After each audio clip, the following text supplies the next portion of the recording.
but one at Catholic was part of the Early Trust. That's great. Yeah. I mean, your department is a natural for the sort of international collaboration. Yeah. No, and there's some great people who have networks.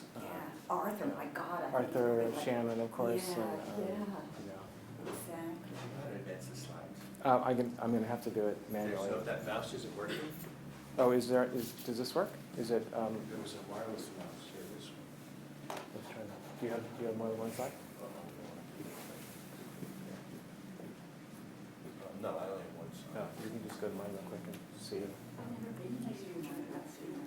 Oh, you did, yeah.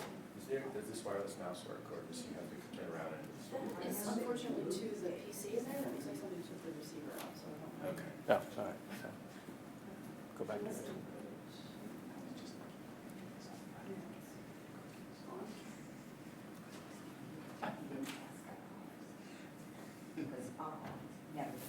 From the beginning. And from the end. The arrow and something. There were a couple of students out there. I think There were students looking There around. were, We have to yeah. make signs. I know. Yeah. I don't know if they know where the room was. Sure, there's hundreds of people waiting. When? What's even connected to a class?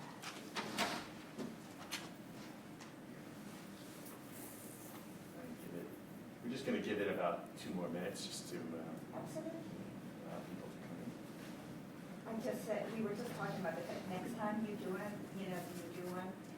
talk to my office and get a little money for goodies. And he does cookies or something. Cookies. Friday afternoon. I'm in favor of cookies, but the public You had health other talk, ideas earlier Oh, today. it's public health. We had to- we had to watch the sugar content. Oh, that's right. I know, Next every time I had a meeting with Marla Gold, I remember in the past, I had to be careful, like I didn't have, I wasn't picking something off from the table without a tong or something like that. And Shannon, I remember going to a number of places with her, and we walked in someplace, and she looked and she said, "Did you see how many violations, there are in this room?" We're a fun bunch. Yeah.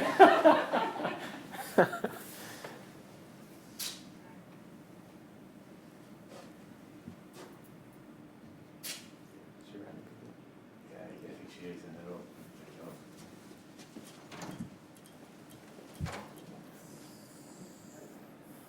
I shared this with Dave Goldberg. Maybe he was going to be. He's been trying to round up folks from college arts and sciences to go together to the march.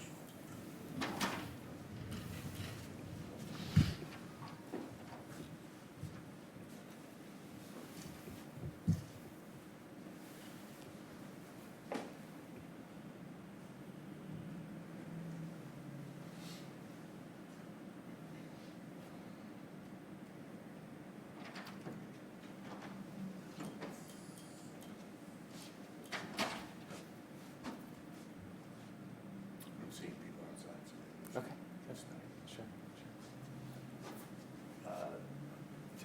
do I tell you when we're on? You're streaming? Yes, we are. Oh, okay, that's why. That's right. You're online. Okay.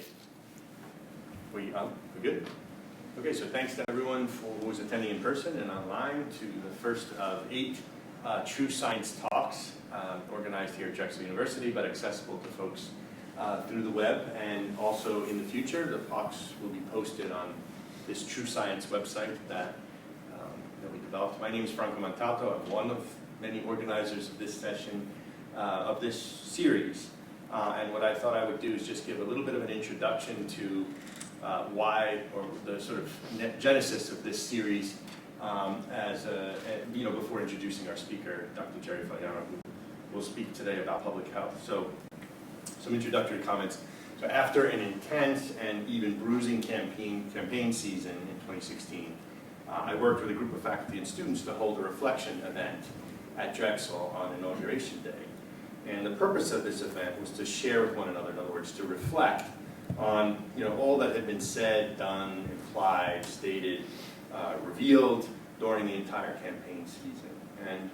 But more importantly, the goal was really to convert these feelings and this energy into action. And so we developed a Google group and a Facebook page, which I invite you to join, called Drexel Collaborative for Action. And we also began sharing ideas on how to convert all of the thoughts and feelings that were expressed at the inauguration event into messages and exchanges that we can have with our colleagues, with our friends, with our family, with our political representatives. And so this series emerges from that discussion. And students were asking during that inauguration event, why is it that in this sort of center, this metropolitan center, this university, full of so many experts in so many areas, that there was really no clearinghouse of facts. There was no one place where they could easily tap into the knowledge that we have in this very rich cultural area on some of the facts that we were discussing, that we are discussing continuously in the political arena. And so that was the inspiration for setting up this series. And so what we'll be doing for 8 weeks is having experts, so these are speakers from the region, from the university, who have expertise in the fields that you see there: health and healthcare, immigration, environment, LGBTQ, education, political economy, race, evolution, and creationism in the classroom. And we hope to be able to continue. That takes us to the end of, that takes us to June. And we hope to be able to continue beyond that.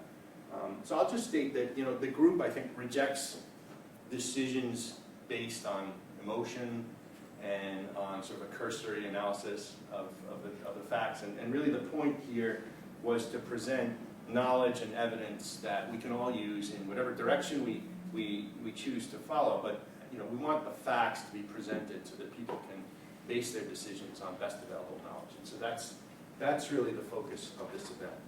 So we begin with Dr. Jerry Fagliano, who is an associate clinical professor and chair in the Department of Environmental and Occupational Health at the Dornsife School of Public Health here at Drexel University. And his talk is called Understanding the Burden and Causes of Death and Disease, Science and Public Health Action. And so after his presentation, which will probably last about 45 minutes, really what we're hoping to achieve is dialogue. And so the dialogue will begin here in the room, and we will field questions to the extent that we can from the online viewers. And then this presentation, which is being recorded, will be posted on the True Science Talks website. And each of our speakers have committed to following for a period of 2 weeks after their presentation, participating in sort of facilitating a discussion. So if you don't get a chance to ask the question you want to ask today, you can continue and we can go on from there. So brief bio on Dr. Fagliano. He's the Associate Clinical Professor and Chair of the Department of Environmental and Occupational Health, as I said. But prior to taking his position at Drexel in 2015, he was the Senior Environmental Epidemiologist at the New Jersey Department of Health, where he was for 30 years. As a public health practitioner, he led programs and teams of scientists tracking environmental and occupational diseases and injuries, assessing public health impacts of hundreds of different hazardous waste sites, and conducting epidemiological studies related to air and drinking water. So he has degrees from Johns Hopkins and Yale, and it's my pleasure to introduce our first speaker. So thanks, Jerry, for joining. Thank you. Thank you for coming on a Friday afternoon. Let me get my presentation up. Oh, sorry. You want to do that? Okay. So let me first start with just a quick definition of public health. It's what we do as a society collectively to create conditions for people to thrive, to promote health, protect health, promote well-being. It's by its very nature is sort of multidisciplinary, or sort of all disciplines. I think anyone in a variety of different fields can feel like they're doing something that is related to what I just defined as public health. So it's a profession that really involves people from lots of walks of life. There is an underlying set of beliefs about how we use knowledge in public health and in developing policy. And this document, put out a little over a decade ago by a leadership committee of people in public health, sort of outlines explicitly what we believe and how those may be distinct from from facts, as we talked about, but how we use knowledge and the values that people in public health apply to them. And a couple of the statements from that document I think are relevant here. And these are beliefs about the bases of our actions. And so the document states knowledge is important, knowledge is powerful, and that science, or the scientific method, is the way in which we build knowledge in public health. And we are responsible to act in our profession to improve health on the basis of what we know. It also acknowledges that we sometimes need to act when we don't have full knowledge, when there's uncertainty, and that those actions also need to be informed by our values as well as what we know. So this kind of frames what I want to talk about today. And so I really want to talk about how we develop knowledge in public health, where we get our data, and how we try to turn that into knowledge, what we understand about the causes of death and disease globally and in the US, and then take a step back and say, can we look back in time and show that we've done any good and have we improved health? And then I want to look a little forward and think about the big challenges that lie ahead and how we need to develop and use information to inform our actions going forward. So I'm going to breeze through some of these sort of basic public health sort of concepts. I think they're pretty intuitive. But public health defines three basic core functions, and I'll just outline them quickly.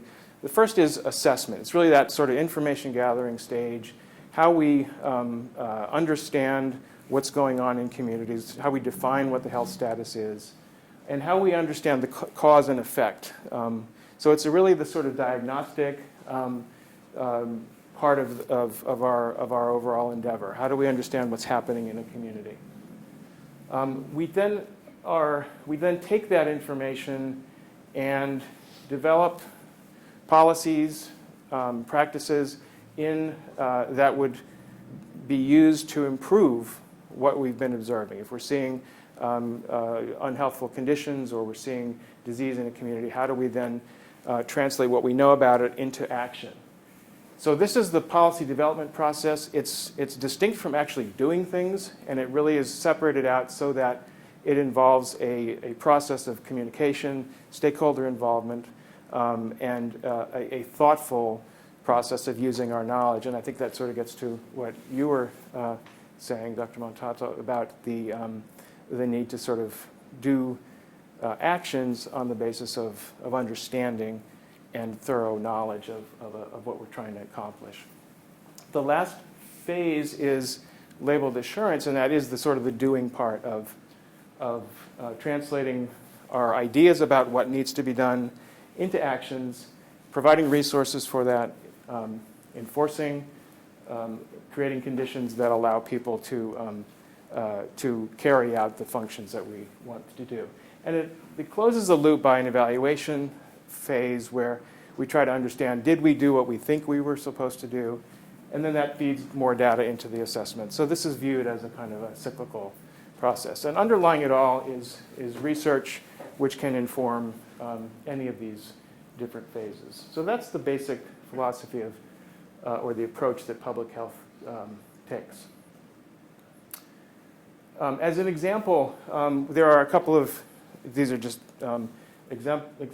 these just exemplify the way that public health might go about carrying out that set of functions. And there are a couple of large organized efforts called Healthy People 2020 in the United States, and there's a similar kind of effort globally called the Sustainable Development Goals. And these are sort of comprehensive sets of objectives that take what we know, define where we want to go, and evaluate and measure our progress over time. All of these processes are supported by data. They're informed by evidence of what we know, and they involve broad stakeholder buy-in. And in the case of Healthy People 2020, they're also linked to funding, so they can actually drive drive the policies that, that we have developed to accomplish improvements. Here's just an example of one of the Healthy People 2020 goals. This is a maternal, infant, and child health goal 1.3, for example. And the goal set for the year 2020 was to reduce the rate of infant death in the United States to a target of six deaths per 1,000 live births from a current level at the time the baseline was set in 2006 at 6.7. So there was about a 10% reduction was set as the goal. There is now online, you can track, you can see the progress being made toward reaching that goal. And this will continue to be documented and made public until 2020. The goals for 2030 are now in the process of being developed. So this is an ongoing multi-year effort. But this is just an example of the kinds of things, kinds of ways that information and knowledge is being used to both to set and to track progress. There are, I think on the previous slide, something like 1,200 of these objectives in the Healthy People system. So these are really, really large-scale, comprehensive efforts at trying to understand and improve health. Okay, and I just want to go through these fairly quickly, but we have different ways that we gather information, or different kinds of data sources in public health. We have systematic population registries that are attempting to record pretty much every event, every birth, every death, and characteristics of those, every cancer diagnosis that's made in our population, fatal injuries, certain notifiable communicable diseases, and certain populations, the Medicare population. We have data systematically on hospitalization information.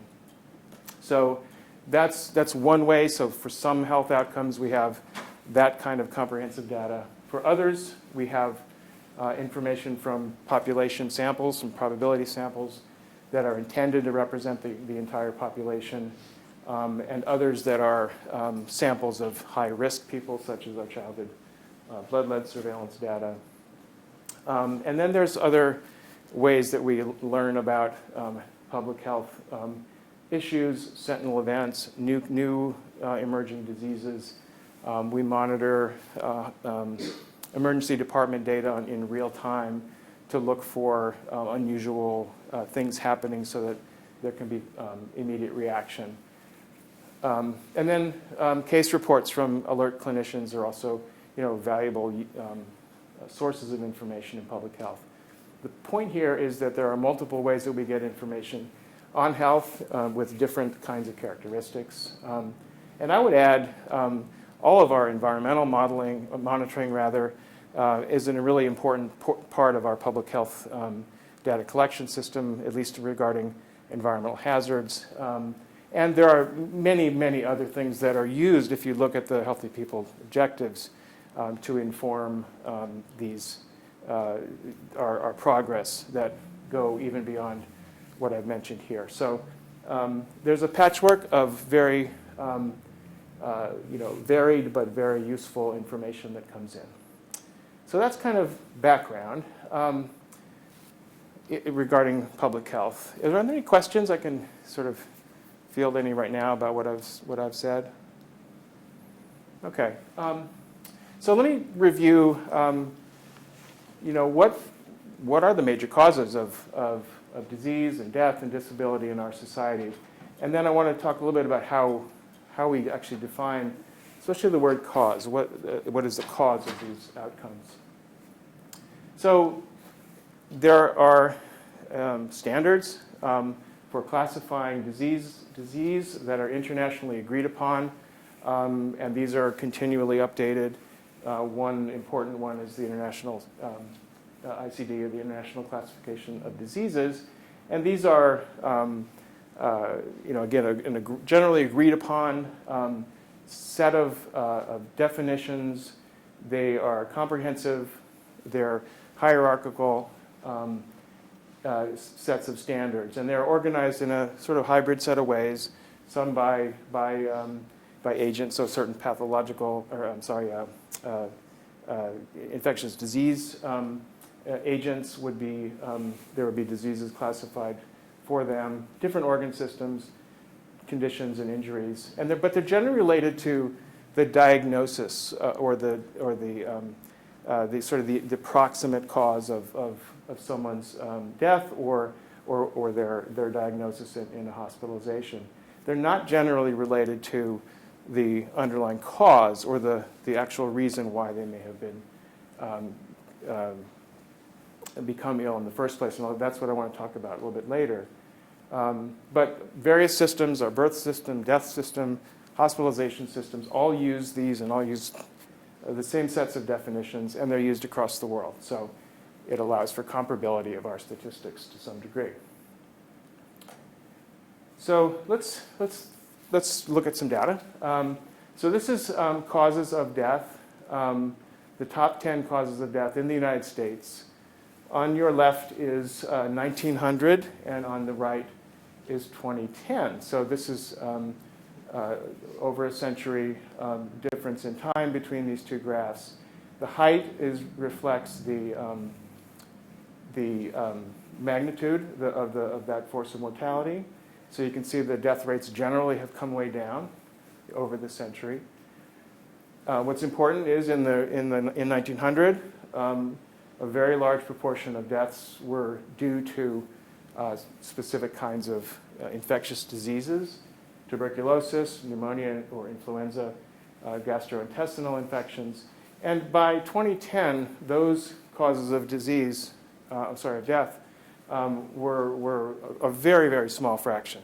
So you can see a huge change in the set of diseases that were the causes of death, rather. In 2010, you can see that cancer and heart disease are the two most prominent causes of death, and they account for nearly half of all deaths. And that's how people would be designated on their death certificate. So you can see that there's been a dramatic change, and for some outcomes especially, a great improvement in the rates of these causes of death. Just looking over time, this graph shows the trends in mortality by cause of death. Again, heart disease on the top and cancers on the right below. So those account for a very large fraction of the death, of the causes of death. And you can see that both of them have been gradually coming down, that the rates of those deaths have been dropping since the year 2000, even over a fairly short time frame. From 2000 to 2015, we've seen steady progress, and those are continuing longer-term trends. And we'll see in a little while why that is probably the case. So again, heart disease and cancer are the leading causes of death. There are other ways to look at this information. I want to show you some complicated graphics here. This is looking globally at causes of death. And it's looking at the relative importance of those causes of death over the lifespan. So each of these graphs, on the left for males and on the right for females, each bar is for a specific, mostly 5-year increment of age. It's broken down a little bit more finely in the first year of life. But you can see that the causes of death change dramatically over the course of the lifespan. And each bar is 100%. So each one represents all of the deaths in that particular age group. Of course, actual numbers of deaths will be much higher in the older age groups, but this just shows the relative proportions within each age group. So you can see this is globally, in early life, diarrheal and other infectious diseases are very important causes of death. As you enter the adolescence and the 20s, injuries from a variety of different kinds of causes, including transportation, motor vehicles, disasters, war, are become important globally. And then in older age, I'm sorry, let me mention HIV, AIDS, and TB also become an important, relatively important cause of death in the say 30s to 50s. Once you get into older age, cancer, heart disease, chronic respiratory diseases become more prominent and are responsible for a larger fraction of the deaths. So it's another interesting way to look at how causes of mortality change through the lifespan. Another way to look at deaths is to think about not just the fact of the death, but how many years of expected life was taken away, essentially, because of that death. So a child's death would essentially be weighted much more in this kind of graphic here than a death occurring to someone, say, in their 80s or 90s. So this is years before the expected, the life expectancy, how many years were essentially taken away. So you can see this is time going from 1990 to 2010, and you can see that diarrheal and other infectious diseases, because of that weighting toward younger age groups, has been and remains a very important cause of years of life lost, although there have been improvements even over this 20-year period in reducing the relative importance of that outcome. But I just wanted to show this as another way that public health people can look at diseases, or rather at deaths and the impacts of death, by taking into account the amount of time lost because of that illness. So I want to ask you some questions for a second. And I want to just have you look at this photograph for a minute. I want to think about cause. I want you to think about cause. So let's suppose this child is walking with the backpack on very close to the road up there. Suppose that shortly after this photograph was taken, that vehicle that is just beyond them struck that child and killed the child. The cause of death would be recorded as struck by a motor vehicle. But I want you to think about what caused that to happen. In reality, what do we think of as the set of causes? So I just want you to throw out some examples or some thoughts about that. Yes. Lack of a proper sidewalk. Lack of a proper sidewalk. So someone somewhere along the line built a road without a sidewalk. Great. Okay. Any other thoughts? Yes. Yeah, that's what I was thinking. So Okay. that Okay. there's no sidewalk. Okay. The level of attention of the driver. Okay. So that driver could have been distracted. It could have been texting. They could have been coming home from work. Maybe they did the night shift and they fell asleep at the wheel. There are lots of ways that you can imagine things about the environment, certainly how this is set up. Why are children walking to school along a busy road? Why is there not a safer corridor for them to walk? Who made those decisions? Was it a resource issue and someone made those decisions about how resources could be allocated? So there's factors about the environment. There are factors about the drivers. Maybe there was a pothole that the driver had to swerve to avoid, or felt they had to, and accidentally struck the child. So there's a lot of different things to think about when we think about cause. The way we code causes of death is really about that proximate event or what the diagnosis might have been. So there's been a substantial effort in public health to try to understand how do we then make assignments of death and disease to these more underlying causes of death. And this graphic just kind of illustrates that schematically. So we're measuring morbidity or illness and mortality, and we're assigning codes pretty much on this end. But there's a whole set of upstream factors that that participate in the chain of events that end up causing the morbidity and the mortality. And we don't account for that on a routine basis in how we code disease and death in our systems. So just with that sort of general idea, public health people have tried to attribute deaths to actual or upstream causes. McGinnis and Faggy started really the first effort in 1993. And the basic idea here is that there are formulas to measure the attributable fraction of an illness to a particular cause. And it's a function of how much that factor increases the risk, how common the factor is. And so we can take that measure and understand which fraction of that cause of death is related to that particular factor, that upstream factor. And so I just want to show you a few illustrations of how people have used that. So remember, causes of death, heart disease and cancer, are very high on the list. But if you reframe it, you can get different kinds of ways of expressing what the causes of death are in society.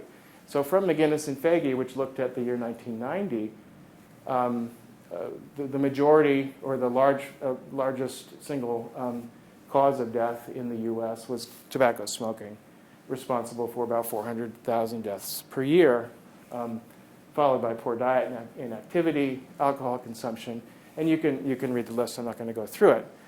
This exercise was repeated about a decade later, and similar kinds of patterns were seen. And so this is just overall mortality, and but these estimates for these particular factors accounted for about half of all deaths. So this is a pretty powerful kind of analysis to drive where policy development goes. So if we know that large proportions of our burden of disease are due to these kind of factors, we have justification for going in developing policies to change those kinds of factors. And I'm going to go through these relatively quickly. These methods have gotten very sophisticated. The Gates Foundation has funded a really large global effort to try to understand the actual causes of disease across the world. And this is, again, a measure of years of life lost. And it is showing that globally, dietary risks, child and maternal malnutrition, tobacco smoke, air pollution, you can see the list. So it's an attempt to sort of quantify the relative importance of various kinds of factors. And then globally, this can help set the policies for public health interventions across the world or in various countries. Similarly, this is an effort looking at trying to map the burden of air pollution, deaths attributable to air pollution around the world. And you can see India and China have very high impacts. This is absolute numbers, partly driven by the fact that there are a lot of people in those countries, but also that the risk itself is very high.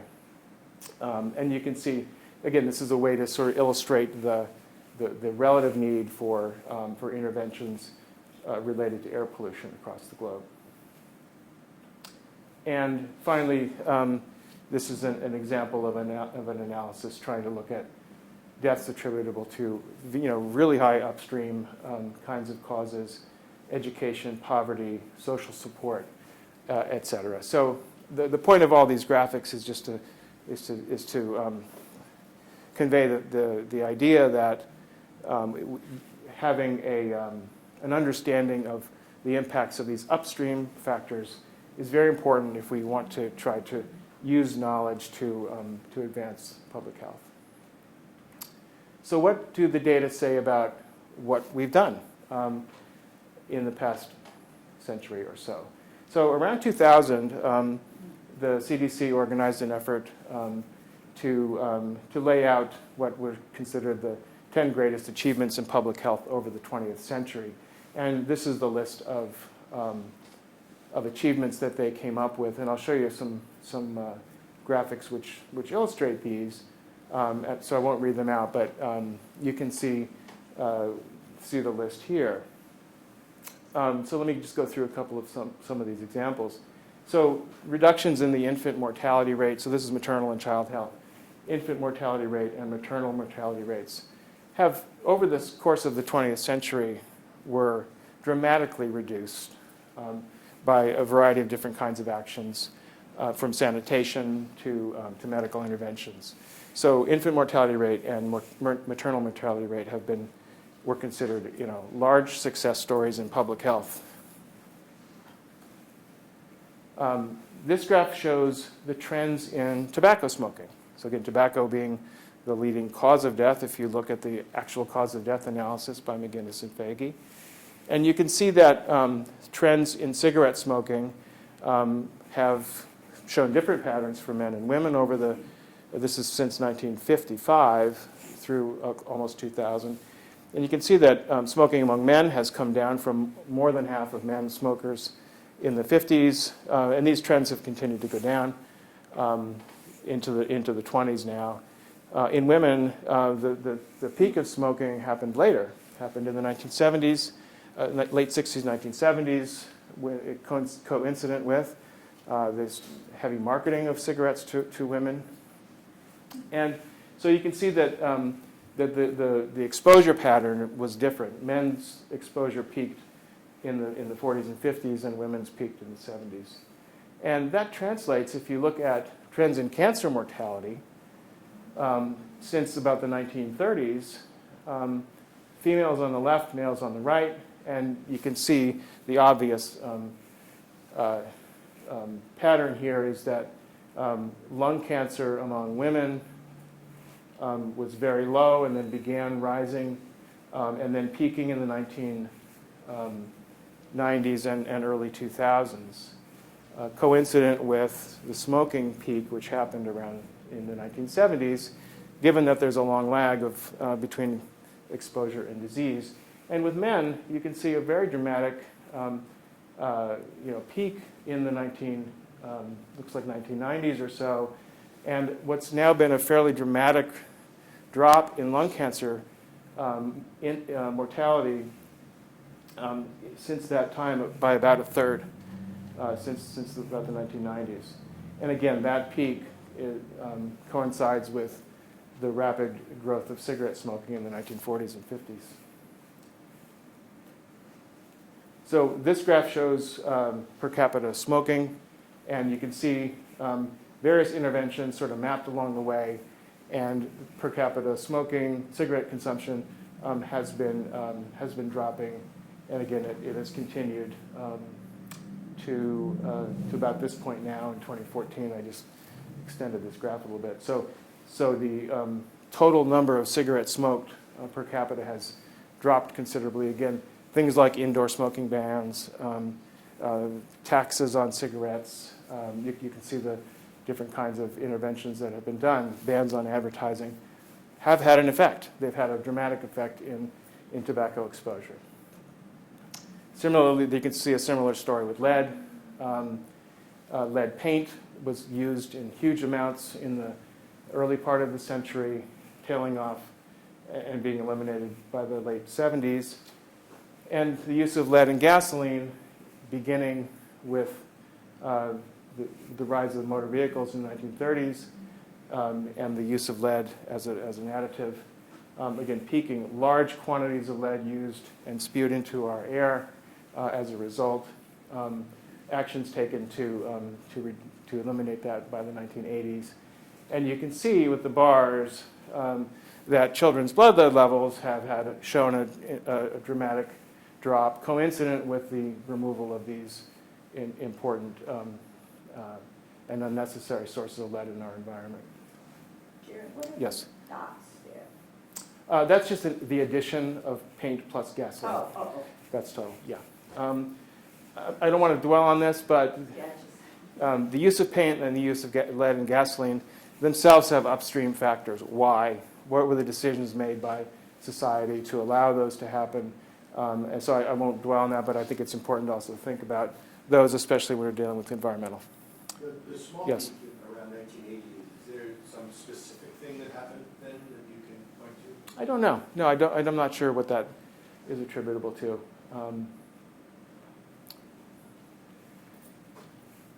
Another way of looking at lead, again, the bars represent the amount of lead in children's, lead in the blood of children. And you can see a dramatic drop off from the 1970s. These are levels that I experienced, and all of us, or many of us, probably experienced in our childhoods. We had blood lead levels which were probably up at around 15 micrograms per deciliter. Now we are seeing average levels down under 2 micrograms per deciliter. And so the result of all these the cumulative result of all these actions has been to very effectively reduce lead from children's environments, with lots of exceptions and disparities that remain. So I don't want to not at least acknowledge that. But in the past 30 to 40 years, there's been marked improvement. So I want to end with just trying to think a little bit about what are the public health success stories that people are going to write about in the year 2100. We obviously don't know what that is going to be, but I want to highlight a couple of important issues that I think we need to be thinking about, and of course public health people as well as, and I mean that very broadly, are indeed thinking about these things. But so we know that there is growing income inequality in the United States.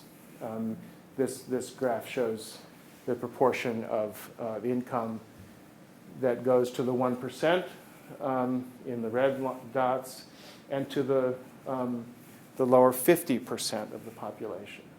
So you can see that inequity has been changing and has been growing and is continuing to grow. We also know that lower income is related to poorer health. And this has just been seen over and over and over again. This is just one example of the relationship between life expectancy and income. The different bars represent increasing wealth, essentially, and you can see that life expectancy is in fact very strongly associated with that. And again, you can see this in multiple measures of health. So this is one area that I think we have to figure out how to solve. Poverty, income inequality, and upstream, very much of an upstream set of factors, but it has enormous implications in health down the road. And we're not measuring things like that when we're typically measuring our health statistics. So we also know that we have caused atmospheric CO2 concentrations to increase to unprecedented levels. Many of you have seen graphs like this, I'm sure, but this shows carbon dioxide levels from 800,000 years ago to the present. And you can see that in the time of sort of modern human evolution, from about 100,000 years ago to the present, from this point forward is really kind of the agricultural or the diaspora of humanity across the globe, and then the agricultural revolution, basically occurring in this little tiny fraction. And what we're seeing now is since the early part of this century, or the mid 1900s, a rapid increase in carbon dioxide level, as shown by the measurements in Hawaii. And what is predicted by the year 2100 is that these levels would double from where we are right now if we do nothing to change our emissions of carbon dioxide. So not only are we having these unprecedented changes in the carbon dioxide concentration, we know why that's happening. It's happening because we're pumping a lot of carbon dioxide into the atmosphere as a result of fossil fuel burning, primarily since about the 1960s.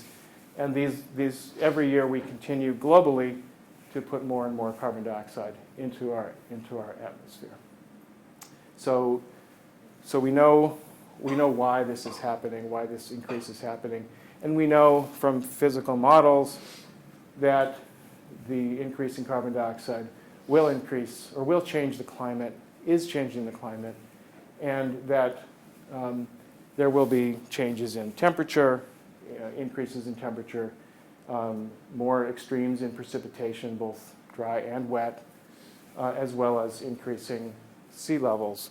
But these projections by the Intergovernmental Panel on Climate Change also show that we have some power here to affect how severe these changes will happen. And these are represented by the left and the right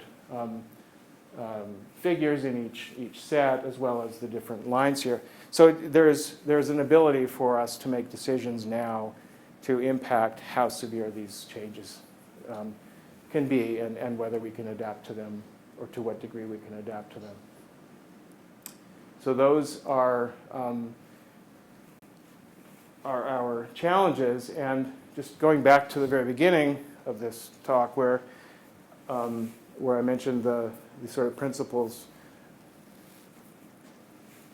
we know that having this knowledge is important, and we know that we are responsible to act. And so I think the question that we have to ask ourselves is, what will future generations say about our actions now?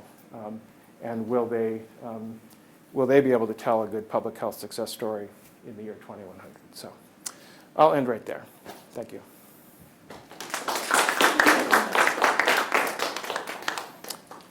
So, yeah, so I'm happy to entertain any questions you might have. If you want to ponder things and put them onto your website, that's certainly another option as well. And if there are questions that I can't answer, or that I don't have the knowledge about, I can certainly try to involve colleagues to help answer those questions as well. So,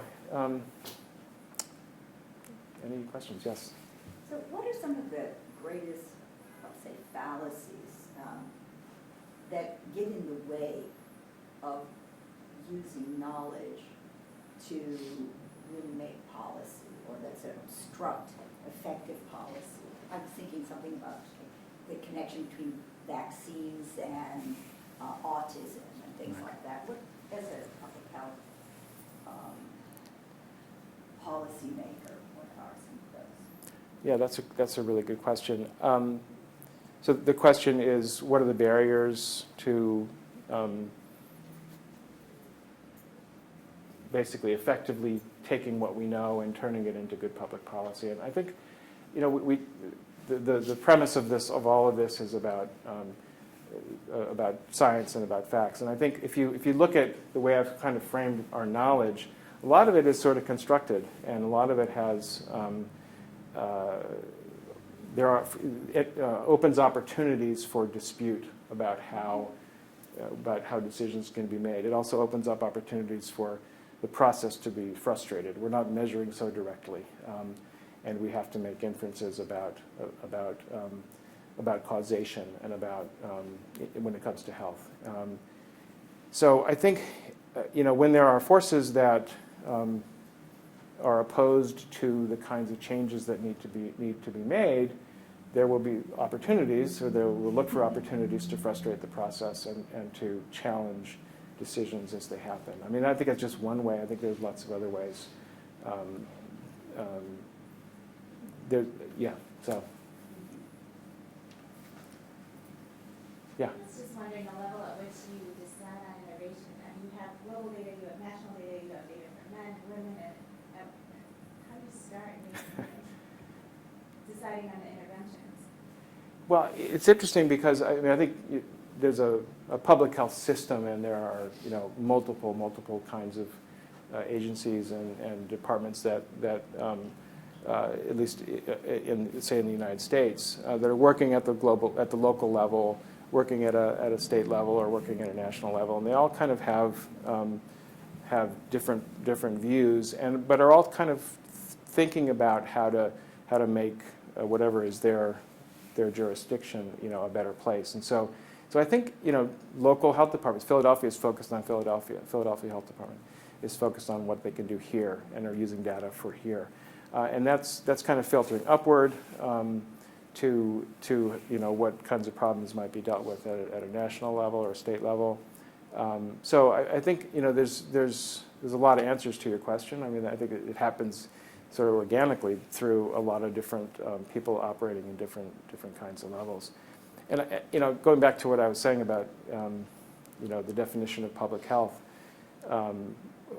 as a profession or as an endeavor, it really does involve not just the Philadelphia Department of Public Health, but it involves the water department and how water and wastewater is handled. It involves the Parks and Recreation, about how green space is made available to people. So there's so many different kinds of fronts that are being fought simultaneously that there's an accumulation of impact, I think. Does that make sense? Okay. Yeah. Kind of following on that, in your role as a practitioner, was there a success story that you were really excited about in your jurisdiction?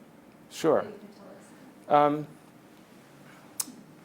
After 30 years, I hope I have a story or two to be able to tell. Well, I mean, one example that I spent a lot of time on was working with a community on a childhood cancer cluster in Toms River, New Jersey. And we were responding to community concerns. Our data, our cancer incidence data, was just sort of beginning to become available to us. And as we were monitoring the community, eventually responding to their repeated concerns, we were able to say, yes, there's something unusual happening in this community. There is a high incidence of childhood cancer. And so what eventually happened was that we were able to do a lot of environmental testing in the community with resources that were made available to us, which is not very common. And we found a water contamination problem that had not yet been discovered. This is back in 1996. It was an unusual chemical that really I don't think has ever been found anywhere else either. It's related to a very specific chemical manufacturing process, related to a dump site in the community. And so working with the water company, we were able to eliminate the well from service and stop whatever exposure was happening at that point in time. We worked with the community, developed an epidemiologic study, actually found a linkage between exposure to those wells and an increased risk of leukemia among children in that community. And as we tracked over time, we were able to see that the rates of childhood cancer started to go down. There are a lot of questions. I don't want to paint this too cleanly because there are a lot of questions about causality and how far we can interpret what we did. But I think it's one example of sort of using science. In the first case, the environmental testing methodology that was kind of the way this chemical was discovered was not so straightforward and involved laboratory scientists from across the country in the EPA laboratories to identify it. And so it was truly a team effort. So from the laboratory science to the geologists who reconstructed the flow of groundwater and hydrologists who what are they called? The engineers who do water system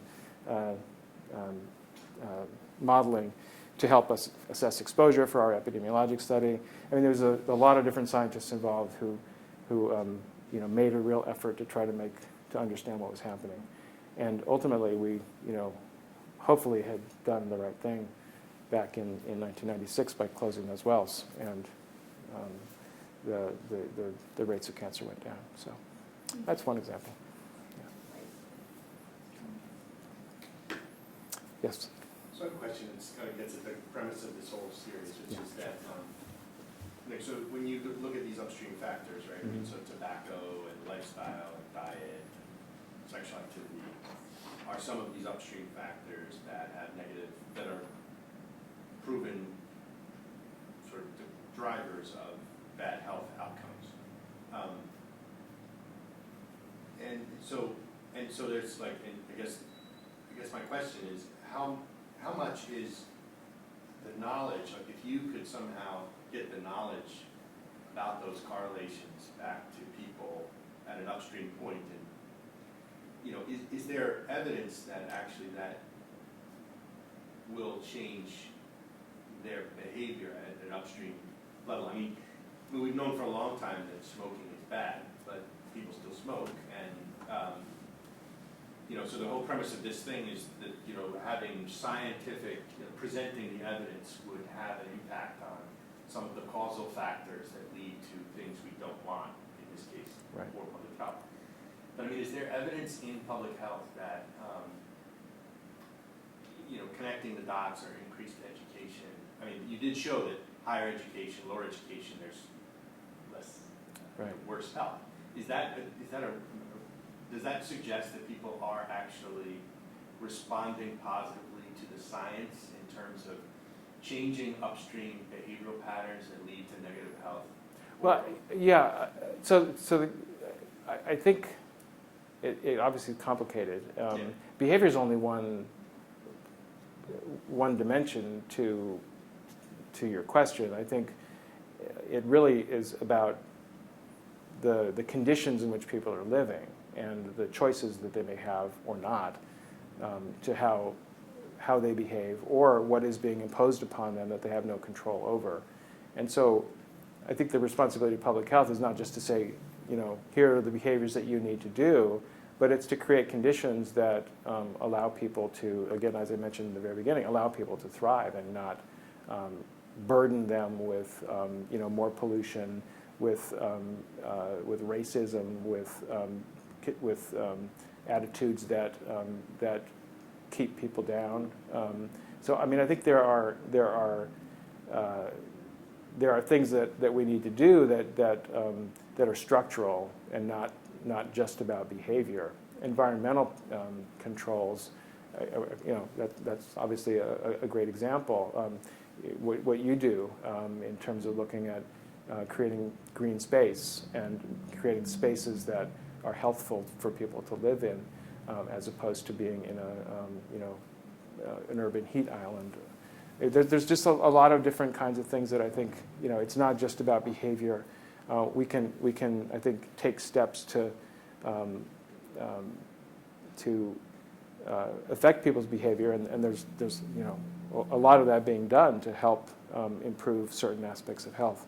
But a lot of the things that drive people's poor health, you know, are things like employment and income and having a safe environment to live in. So they really are structural, and I think we have to deal with those as a society if we're going to see improvements in those kind of So it's not individual outcomes. behavior, but it's sort of, you know, political behavior, right? I mean, if we Yeah. tolerate certain conditions that lead to public health, you know, bad public health outcomes, and we're sort of. So I didn't mean to suggest individual behavior necessarily, but sort of collective behavior. You know, your example of the what caused the accident, the car accident. But I guess I would like to be optimistic that as, you know, we start realizing more and more these types of things, that even at the sort of collective behaviors level, we're doing things that reduce risks. But I'm just curious if that is, I mean, all those lines were going down in your charts, right? There's reduction in this, reduction in that. So I guess that's a reason to be optimistic?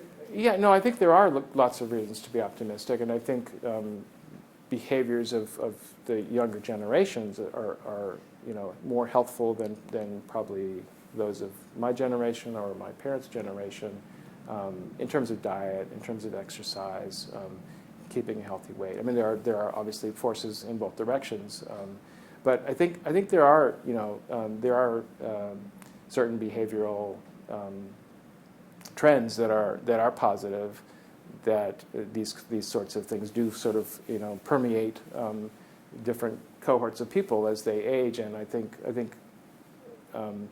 you know, life expectancy in general has been going up for you know, some time, and it's attributable to the positive changes in behavior across the population. So, but we have to do things that make it that encourage those things. So, you know, taxes on cigarettes or taxes on soda are ways that one can discourage behaviors, but making, you know, farmers markets available so that people can have access to produce, not just in some communities, but in all communities. Those are the kind of things that, you know, require these more structural and more systematic society-wide efforts, as opposed to, you know, just individual.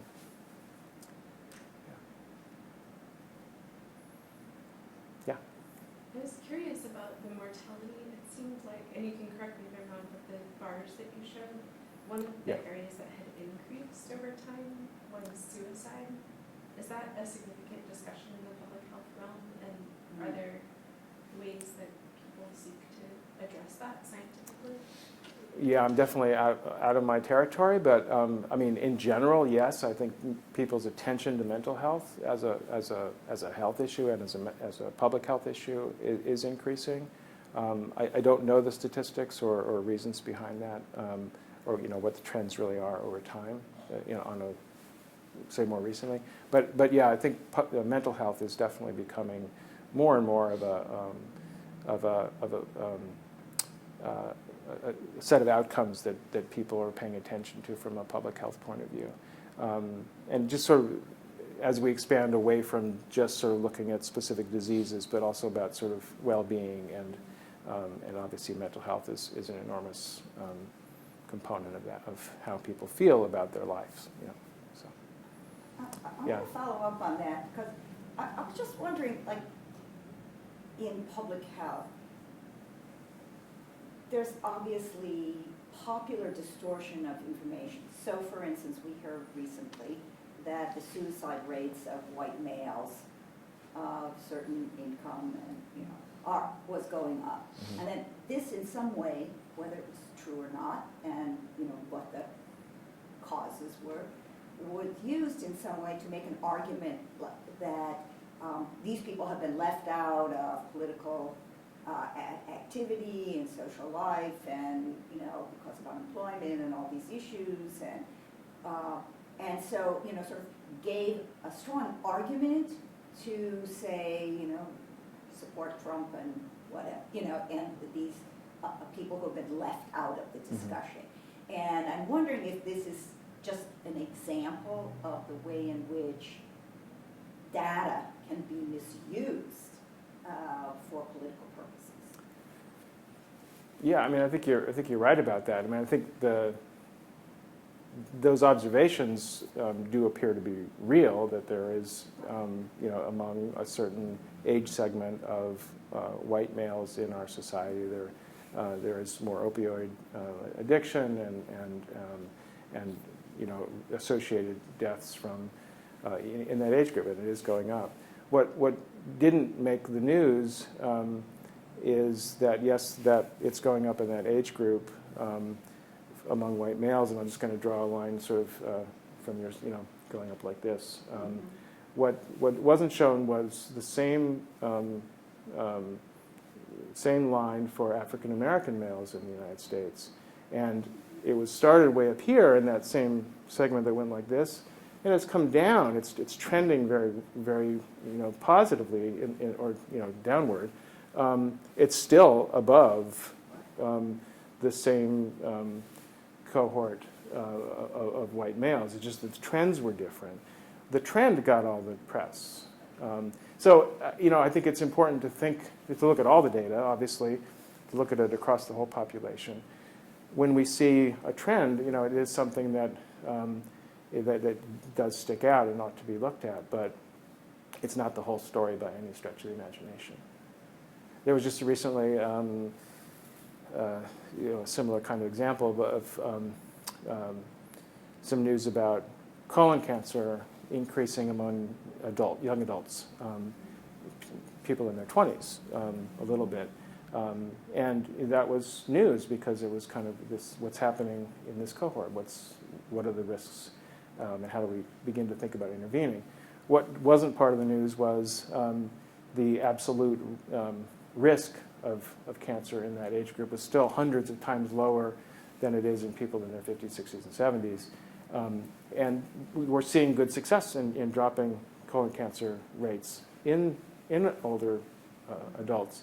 But what the trend is what made the news, but not the, still the relative impact of that disease in those different groups. So, I mean, you have to kind of think about all the elements if you really want to try to understand it comprehensively. But people are going to pull out elements and use them for purposes that don't necessarily advance public health. You're right. So, yes? So in the public health, you usually look at diseases after they happen, but then what about prevention? Like, we know that there's going to be more coal industry funded. So what is the public health sector doing to prevent problems that will arise from that? So coal, you're asking about the coal industry and work in the coal industry. I mean, there's a lot of dimensions to public health when it comes to coal. There's the risk to the workers and from the extraction and working in the underground mines. And there are certainly trends in employment and whether or not people are actually going to be, how many people are going to be working, whether that will change or not. So there are public health issues from an occupational protection for occupational safety and health, both in terms of injuries as well as inhalation of coal dust and that kind of thing. So there's certainly attention to, and there are regulations about exposure to coal miners. There's also the bigger issues of use of coal in power plants and air pollution as a result of that. And then there's the carbon dioxide issue and global warming. So there's a lot of dimensions to public health when it comes to the use of coal. I think it still remains to be seen, though, really what kind of changes are ultimately are actually going to happen. To what degree does do the promises or the commitments that have been stated, are they really going to happen? Certainly economic forces seem to be working against expansion of coal work, both in terms of the economics of using coal as well as changes in how coal is being extracted and automation and all that. So I think certainly public health is paying attention, and again I would define public health very broadly here. To all the different public health aspects of transitions from energy source to energy source. Yeah. A very specific question. So you showed a chart that showed, lower income groups have, in some instances, poorer health status. Yeah, that was life expectancy was that particular. That particular indicator. Yeah. So, and obviously globally, we know there's lots of sort of low-income parts of the world. There's lots of health problems there. But how much of, I'm just curious about how much of you can affect that trend through public policy. Like, so are there specific instances that you know of where there's a particular society, whether it's a country or a state, that has a high percentage of low-income people of relatively good health because of a public policy, that actually takes care of through some social net that group. So how much of that is, it gets back to my question earlier, I mean, how much of it is, the options available to folks of low income, it's sort of an individual behavioral question versus a collective, policy that essentially in certain societies says, we're not going to take care of you, or we're not going to create things that take care of you, policies that take care of you, and so you're left to your own devices, and so you're helping. So, you know, you have examples of places where public policy can kind of go in the face of that kind of statistic?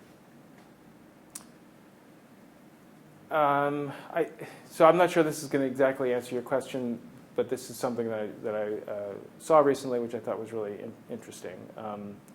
So if you compare the if you graph out country level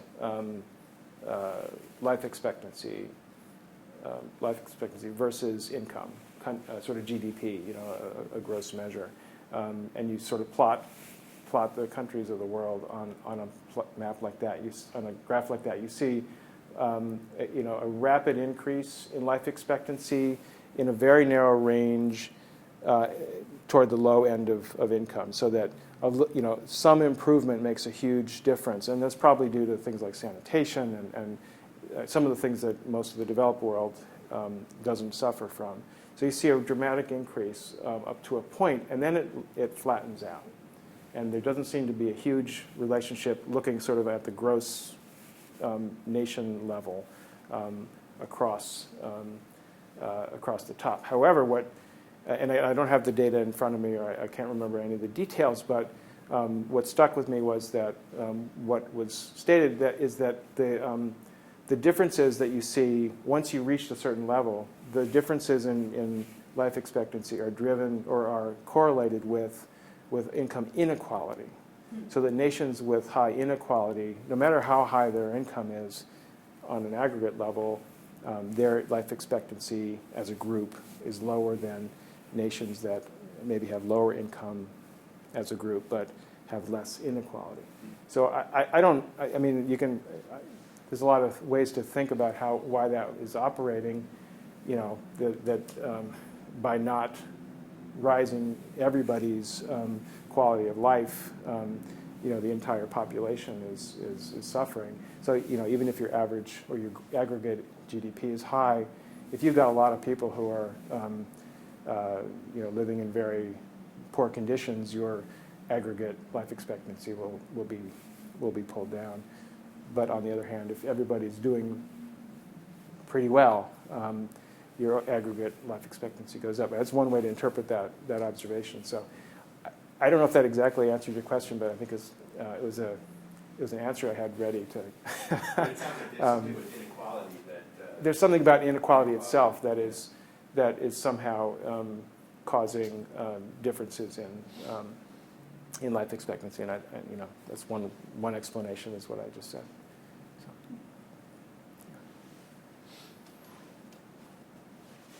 There is an online question. Okay. Can you say something about ethnic and racial disparities in health outcomes and how that kind of information can guide public policy? Well, it's critical. You know, understanding the disparities is an essential part of what we do in public health, or what should be done in public health. A lot of those healthy people objectives that were that I mentioned briefly, many of them have sort of sub-analyses by different groups and different goal setting by different groups in order to try to reduce health disparities. I mean, it's a stated goal of the Healthy People process is to reduce health disparities across you know, across all indicators when possible. So paying attention to health disparities, you know, is important. What we're measuring and how one goes about, you know, affecting those changes is going to be specific, I think, to each of the many different kinds of objectives that are there. But strategies certainly need to be developed. And again, it sometimes just has to come back to these sort of systemic, structural aspects of our society that need to be addressed. If you look at just the city of Philadelphia, you map all kinds of different health outcomes, adverse health outcomes, asthma rates, childhood lead poisoning, poverty, you know, all of these kind of things map right on top of each other. And a lot of that is also correlated with race in our city. So, you know, how you go about changing the racial disparities, may have everything to do with how you might change the other kinds of structural economic opportunity, those sorts of factors. And that, knowing that there are disparities doesn't necessarily tell you how to answer the question, but it gives you ideas about how you might go about doing it. Yes? Have there been any studies comparing immigrant versus non-immigrant populations in the United States? And do immigrants have an advantage or disadvantage in those studies? Yeah, I don't know. I don't know the answer to that. Oh, I'm sorry. The question had to do with studies that look at immigrants, the health of immigrants versus non-immigrants, and how those compare. I don't know enough about that to really be able to talk about that, but that's maybe a question that I can see if I can get someone to answer on the online forum. I think there are observations, but I just don't feel qualified to be able to speak to them. Yeah. Yes. I wanted to go back to the answer you gave just a few minutes ago, the graph of life expectancy versus income and what happens with disparities. So Yeah. the question, I can think of two ways to interpret that. One is if you have a lot of disparity, yes, the aggregate life expectancy goes down, but that's because the poorest people in there just have a low disparity. Right. Or have a low life expectancy. The other is that what happens is if you've got a lot of disparity, everybody's life expectancy goes down. Was that data part of what you saw in that plot? No, it wasn't. But that's a great question. As to then you really need to start to drill down and see what is actually going on country by country. And I don't know if that is in that particular paper. I just don't recall it well enough. But that's again something I can bring back and see if I can try to respond to. I think there are many. There are more questions to ask based on that observation, and again, there may be studies that have attempted to answer them. I just don't know what the answers may be. But that's certainly another another possibility, and then you'd have to ask questions as to why that might be. But again, it's sort of drilling into the data more, and again, having that inform the next question that you ask.